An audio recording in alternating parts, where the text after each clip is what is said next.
What's up, guys? 370 Gaming here, and oh boy, do we have a lot of stuff going on. Not only from what you've seen already in the little clips before the show starts, but I have recorded this already.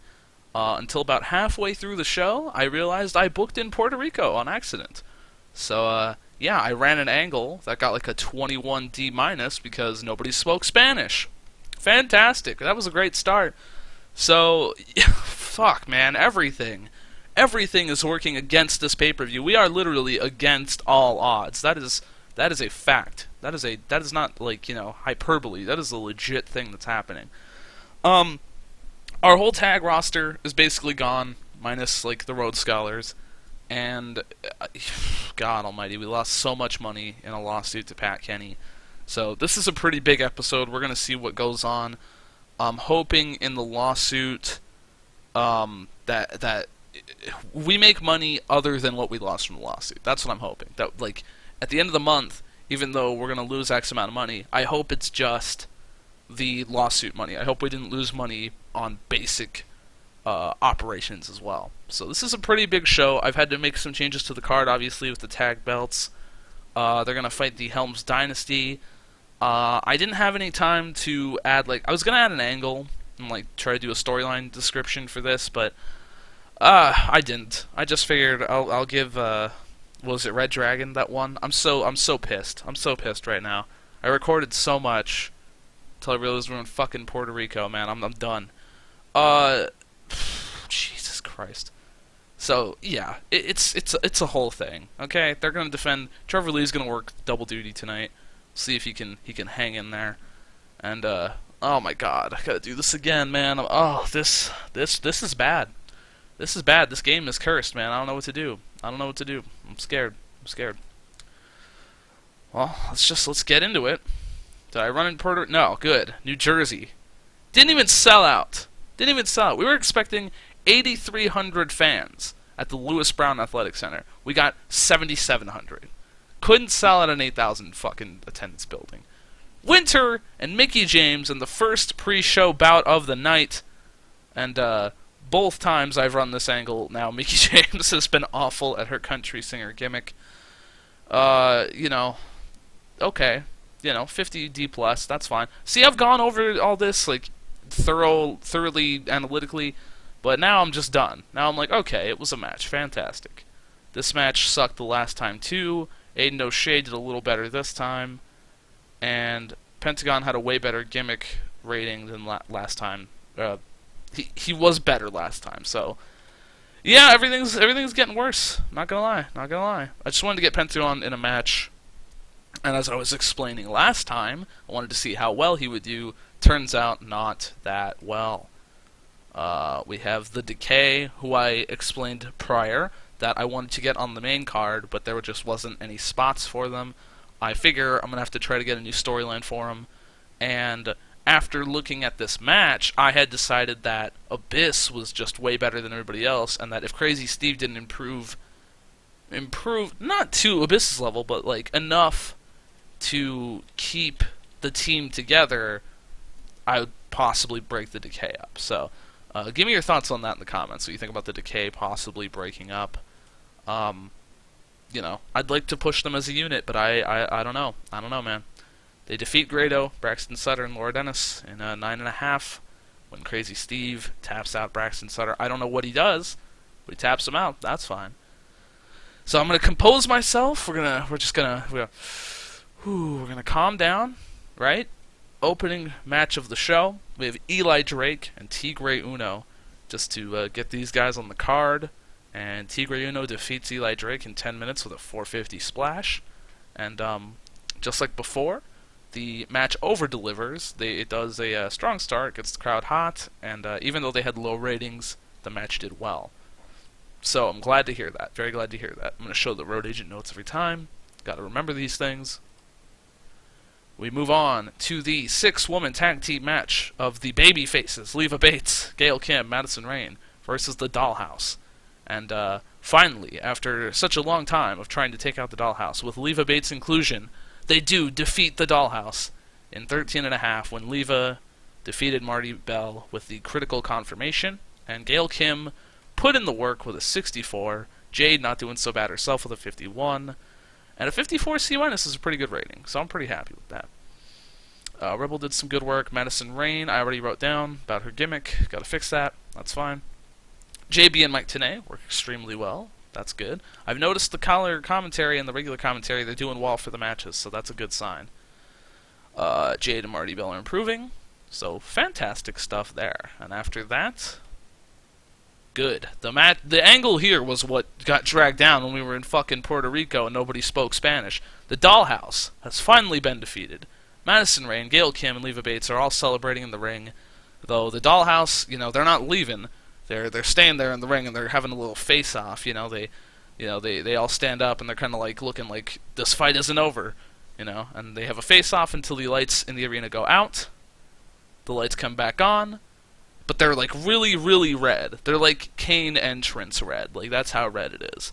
And between both of them, both of the teams, Beth Phoenix debuts. She appears in the middle of both teams, and it would appear she was joining the Dollhouse. She goes over, she shakes their hands, whatever, and then beats the shit out of all of them. And then the other ones are like, okay, like what's all right, cool. She walks over with them, and they all celebrate together. And then she attacks Gail Kim from behind before quickly exiting the ring before they could get back at her. And she has staked her claim to the TNA Women's Championship. She says, I'm going to get you, Gail. I'm going to get you. I'm going to get your title.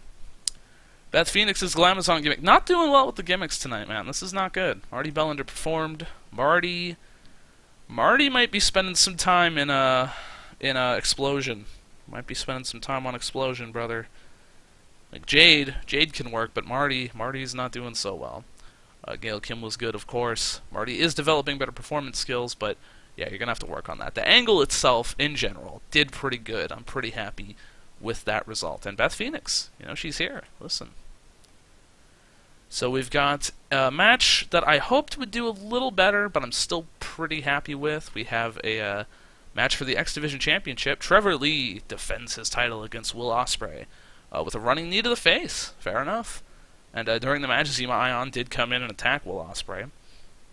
Was that the finish? I'm not sure. I don't think so. I think that was just part of the goings on. Will Ospreay had an in-ring performance of 55, 48 for Trevor Lee. So Ospreay did carry it. I got a little salty towards Ospreay after hurting Jimmy Havoc, but he did well. He also took a stunt bump. I remember now. I remember the gimmick. So there was a point where they were fighting on the stage, and Zema Ion came out and threw Ospreay off the stage onto like some padded, like those gimmicks where there's like tables on top of padding. He kind of like pushed him off the stage into the very safe padded area on the stage. I had a lot more thorough description for that until I got fed up with this whole fucking thing. But that's what happened. Zema Ion threw him off the stage. So Will Ospreay took the bump like a champ. Barbie Blank was out there. Trevor Lee's girlfriend, Kelly, did some good work. Fantastic. And yeah, pretty good match. Not gonna lie. Like I said, hoped for a little bit more because I think it was steal the show. But I don't think... Can we check? Let's see. Rating was penalized. Okay. So that's fine. I mean, that was largely okay. Trevor Lee didn't like crack or anything. Like, oh my god, I can't do it. He put on a very good performance. So pretty happy with that. Trevor Lee defends the title. Oh man, we've got a hell of a promo here. So Maria Kanellis' theme plays, and all the stuff happens and everything. And it turns out that it is Marquia Kanell-Drews.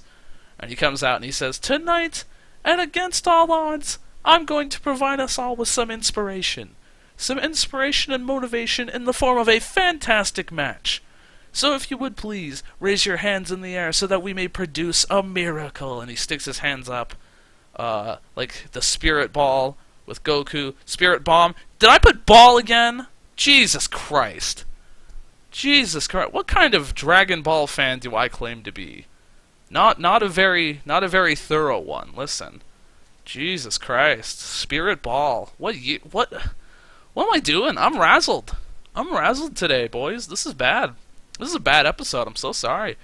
Spirit Bomb, crowd joins in. Everybody raises their hands. They love Marquia Canal Juice. But Michael Bennett comes out and beats the shit out of him while he's gathering his energy. And Bennett cuts a promo and he says, "I've let this fucking Mark walk around and cosplay as my wife for too fucking long." He's like getting bleeped, and like the live crowd's just like, "Oh my god. Now this little no-name bitch has got a match on the pay-per-view and I don't? Where the hell is Bruce Tharp?" And so Maria taunts Mark and kicks him as they both leave, presumably to go complain to Bruce Tharp about not having a match. And I guess Marquia is just not gonna have a thing tonight. Copy catastrophe. Ah, you see what I did there? Great storyline, fantastic. And Maria is starting to show more charisma, so that's great. Fantastic angle there as we move on to Eddie Edwards and Chris Sabin. Davey Richards is still out in the game, and Alex Shelley is working New Japan, I think, tonight. So yeah, figured why not have this match? 63C. Jesus, Chris Sabin, man. I might have to think of something for Chris Sabin to do. Listen, he's got 73 in-ring performance. That's pretty good. That's pretty good. Davey Richards did some good work at rings. What? I thought you were hurt. Did he come out on crutches or something? Alright. So this may be something to look into with this Chris Sabin character. And we have the the epic match here with a 75B minus. Fantastic match. You would think, why wasn't this so high up the card? But it's such a stacked card, brother. Broken Matt Hardy defeats Jeff Hardy in 18 minutes while using the ropes. I think it was more of a dirty, like, with interference. I probably should have put like interference to win, but that's fine. All the Trials of Salvation all distracted Hardy at some point. He couldn't do it. He couldn't take on Matt and the Trials. But Jeff putting in the work. Matt Hardy, you're not doing so good, fam. You're not doing so good with the in-ring performance. But that's fine. So that was a great match, though. I'm all about it. And as we move on to the next segment, we've got part 1 of the Ultimate Salvation. So this is part 1. After defeating Jeff Hardy, we can't fit all this in an angle, so you gotta look at this ghetto like notepad gimmick. After defeating Jeff Hardy, Broken Matt and the Trials of Salvation surround a prone Jeff on the canvas. Matt picks up the mic. He says, "Brother Nero, Brother Nero, Brother Nero. It didn't have to come to this, Brother Nero. It could have been a peaceful transition, but you had to stick to your stubborn ways. I have witnessed centuries of human evolution, yet through your lifetime you have not changed your principles, your values, your belief system, except for a brief period in 2010, 2011. But that's not the point. It would appear other forces were involved in that. With all of that said, Brother Nero, the time for your ultimate salvation has finally arrived. Ah, yes. The 4 Trials of Salvation walk behind the stage to go presumably retrieve something. Matt lays next to Jeff. Every time Jeff tries to get up, Matt's hitting him with the microphone. And he's telling him to relax, Brother Nero. Relax. The time has come. You will be saved. The Trials come back out with a large black cross, similar to the last time Matt Hardy lost his mind, and he was willingly crucified on this cross. They tie Jeff Hardy to this cross and carry him up to the stage while Matt exits the stage. And I wrote as a note here, this takes way too long. I'm pretty sure fans in the arena got bored at this point. They are actively either like completely apathetic or booing. They carry Jeff off behind the stage, and the camera follows Matt and the Trials to the back. The screen has now gone blank. People are starting to wonder what the hell is going on. So like the announcers have no idea. The crowd has no idea. We don't know if we're moving on to another segment or what's going on. The camera comes back, and Broken Matt is looking into the camera, and he goes, "This must be documented. Brother Nero's ultimate salvation must take place tonight against all of the odds. It will be documented and shown live tonight. Ladies and gentlemen, prepare yourselves to see a once-in-a-lifetime experience. Brother Nero will be saved from the wrath of the 7 deities thanks to his loyal brother's broken brilliance." And that's the end of the segment. That got an 84B+, because Matt and Jeff are fucking great. And even though the fans in attendance were wondering what the hell was going on, it made for compelling television. So we will have part 2 of the Ultimate Salvation. We'll see what the hell happens here. We have the Rhodes Scholars defending the tag team titles against the Helms Dynasty, where Cody Rhodes pins Zema Ion with the Crossroads. 62C match, it's not too bad. Trevor Lee did a bit better. Trevor Lee worked double duty. He is the man. I will give him good praise tonight. Cody Rhodes, Damian Stevens, both doing 72. That's good. Cody Rhodes got a concussion. Fantastic. That's a thing. Wonder how long he will be out for, or if he's going to even be out.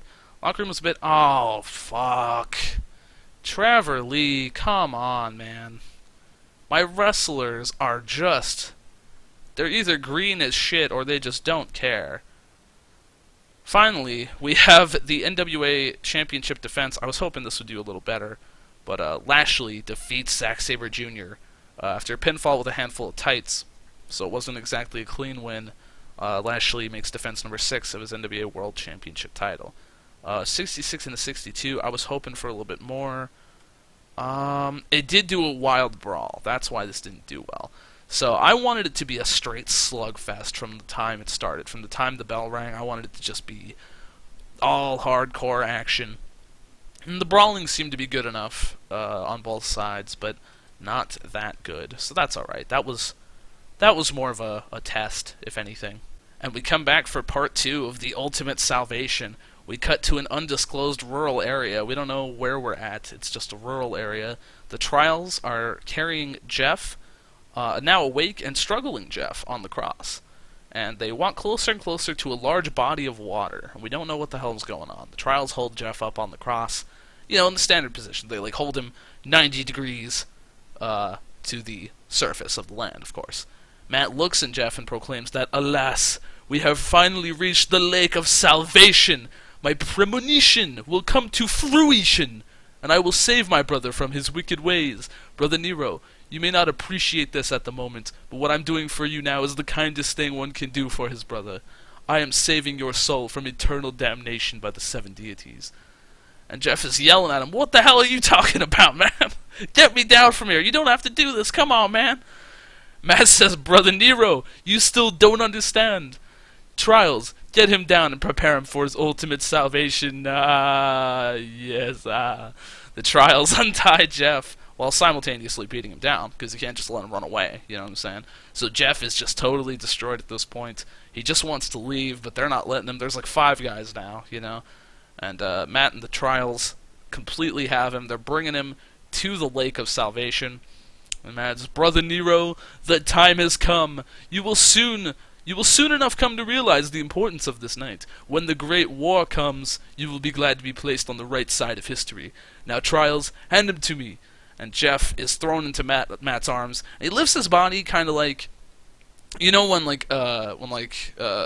like a marriage and the groom picks up the bride, and he carries her over the, that gimmick, right? He's holding him like that, and he's lifting him into the lake. And he sets him into the lake. Now he's trying to purposefully drown Jeff Hardy, okay? Jeff is trying to stay above water. He's trying to, breathe. And Matt is just pushing his head down. He's like, "Salvation! Salvation!" He's yelling salvation while drowning his brother. Matt says, "7 deities, please hear my call. Absolve Brother Nero of his sins so he may serve you in the Great War." And Matt is effectively drowning him in the lake. The Trial's looking on. Wait, this is going for an uncomfortably long period, and Jeff's struggling gets lesser and lesser until finally he sinks below.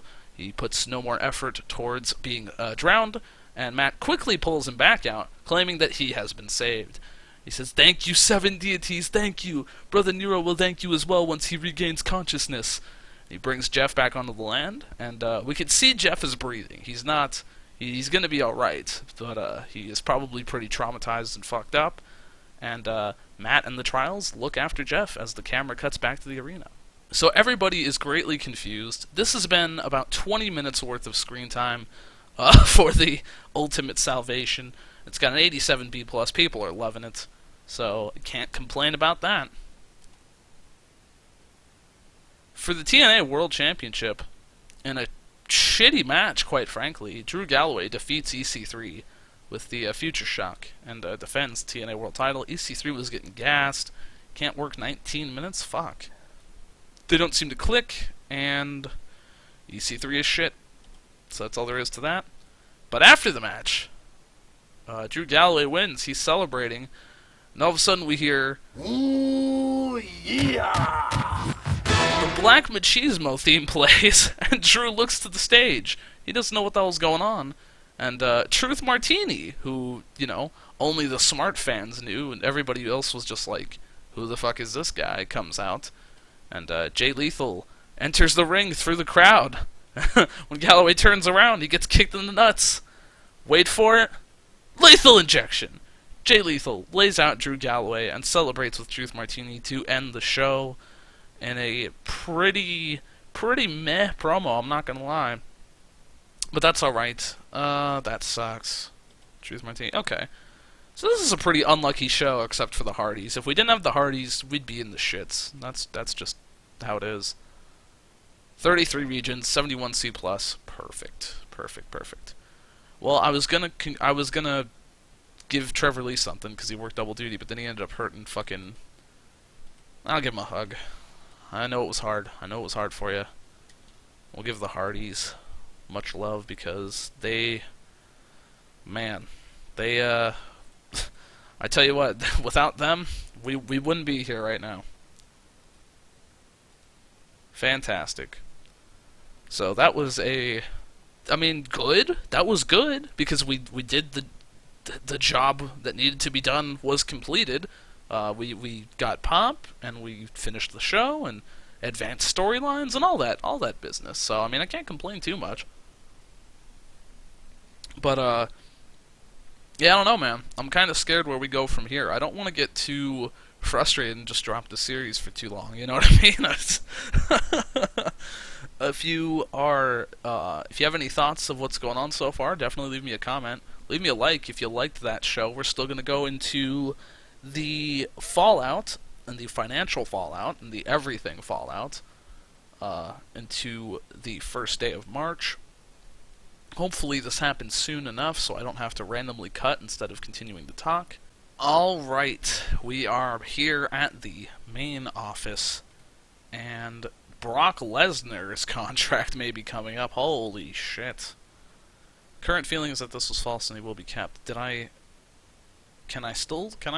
hit him up? I don't know. That's fine. Year's Choice deals expiring in a month. We'll look at that. These deals are expiring in a month. That's fine. Drew Galloway has an offer. That's fine. That's fine. We're gonna have to look at that. That's fine. Bobby Fish has moved to Japan. That's not fine.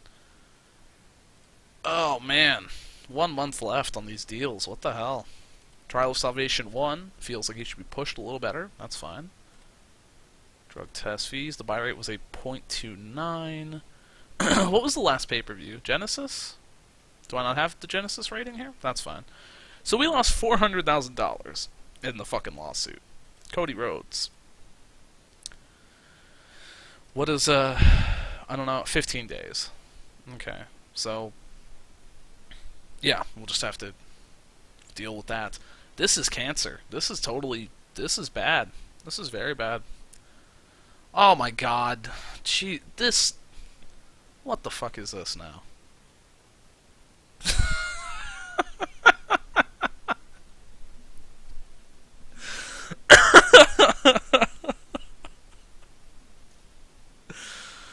Oh my goodness. Well, man, I don't know, man. I'm cracking under the pressure. This is not good. Jesus fuck, Matt Hardy. Come on, man. So how's our money doing? We made... what? Did we... Wow. We made $450,000 after the lawsuit? That's fucking great. I was really worried with those new contracts that, we were gonna be fucked. We're gonna be totally fucked, but we're not. We're doing alright. So, I mean, with all the shit that's gone down in this episode, I can't really complain too much. We've made money. we gained pop with the pay-per-view. I mean, I can't. Success, great success, as Max would say. Very, very good success. So, yeah, I thank you guys for watching this episode. This has been a hell of a ride. I'm I'm still just like overwhelmed. I don't know what the hell's going on. So we're gonna have to see. We're gonna have to deal with all of these, and Mike Tenay and all this, and I'll get things straightened out, and we'll see you for the next Impact. All right, I'll talk to you later.